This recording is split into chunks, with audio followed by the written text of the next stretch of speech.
On the court, George Suggs is known for his blocking abilities and uses his height to his advantage. Generally, being tall definitely helps blocking shots on the floor.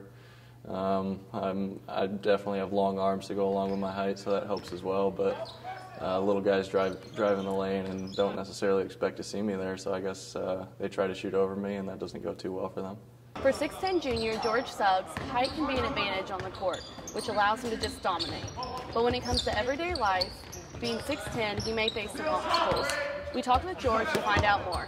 As you can see, I'm pretty tall, so being around the rim, being tall definitely helps, especially when there's little guys like Corbin Maynard running around like at my knees.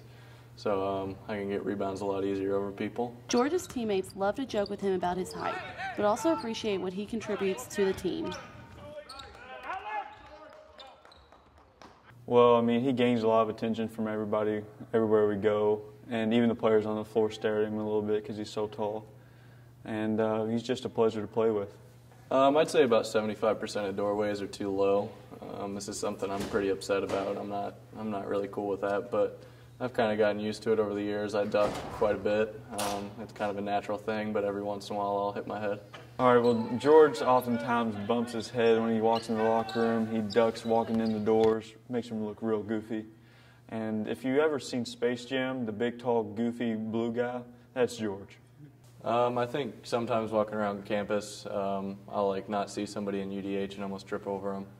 But for the most part, I think people are pretty okay with it.